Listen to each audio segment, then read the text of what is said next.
Assalamualaikum warahmatullahi wabarakatuh dan selamat siang, salam sejahtera. Pada hari ini saya akan mencoba untuk menyampaikan sesuai tujuan dan prinsip komunikasi antar pribadi. Nah, tujuan komunikasi ini pada dasarnya tujuan komunikasi adalah untuk memberikan pengetahuan atau informasi kepada orang lain sehingga dapat mempengaruhi pemikiran, mengubah sikap, dan mendorong orang lain untuk melakukan hal tertentu. Beberapa tujuan komunikasi ini yaitu pertama, agar komunikator dimengerti, komunikan. Tujuan komunikasi ini adalah untuk memastikan informasi atau pesan dari komunikator dapat dimengerti oleh orang lain atau komunikan. Karena itu harus menyampaikan pesan utama sejelas mungkin kepada komunikan. Yang kedua, agar dapat mengenal orang lain dengan adanya interaksi dan memahami satu sama lain. Dengan komunikasi maka setiap orang dapat saling mengenali dan memahami satu sama lain. Nah, yang ketiga ini agar pendapat diterima orang lain. Komunikasi secara persuasif sering kali dilakukan untuk menyampaikan gagasan atau ide seseorang pada orang lain. Tujuannya adalah agar ide. Dasar-dasar komunikasi. Definisi komunikasi mengacu pada tindakan oleh satu orang atau lebih yang mengirimkan dan menerima pesan yang terdistorsi oleh gangguan atau noise terjadi dalam suatu konteks tertentu dan ada kesempatan untuk melakukan umpan balik. Nah, prinsip-prinsip komunikasi antar pribadi yaitu komunikasi paket isyarat. Nah, komunikasi paket isyarat ini berlaku komunikasi apakah ini melibatkan pesan verbal, isyarat tubuh, atau kombinasi dari keduanya. Biasanya terjadi dalam paket. Nah, yang kedua itu biasanya berlaku verbal dan non-verbal saling memperkuat dan mendukung semua bagian dari sistem pesan biasanya bekerja bersama-sama untuk mengkomunikasikan makna tertentu. Pesan yang kontradiktif.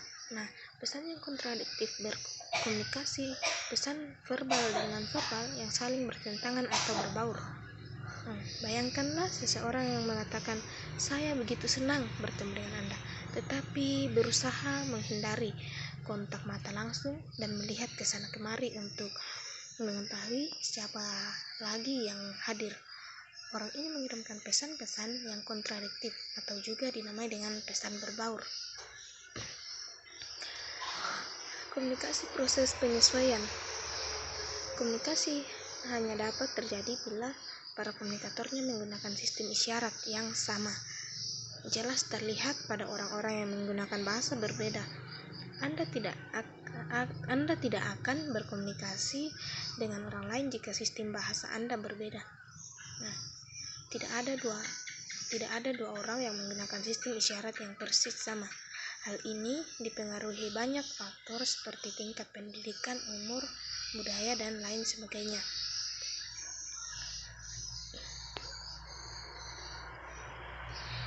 Komunikasi mencakup dimensi dan hubungan. Nah, komunikasi setidaknya sampai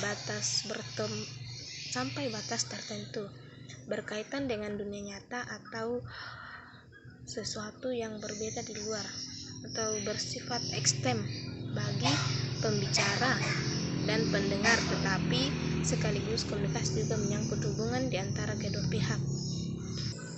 Sebagai contoh, seseorang atasan mungkin berkata kepada bawahannya, "Datanglah ke ruang saya setelah rapat ini." Pesan sederhana ini mempunyai aspek isi atau kandungan atau konten dan aspek hubungan atau relasional. Nah, komunikasi bersifat tak reversibel. Komunikasi merupakan proses yang tidak dapat dibalik atau dikembalikan lagi. Di mana sekali dikomunikasikan tidak mungkin tidak bisa tidak mengomunikasikannya tetapi dapat berusaha untuk mengurangi dampak dari pesan yang sudah terlanjur disampaikan. Sekian mungkin dari saya atas apa yang saya sampaikan, dan semoga apa yang saya sampaikan dapat kita pahami dengan baik. Nah, dalam komunikasi ini kita bisa berkomunikasi dengan baik dengan bahasa kita. Dalam bahasa kita itu ada yang berbeda.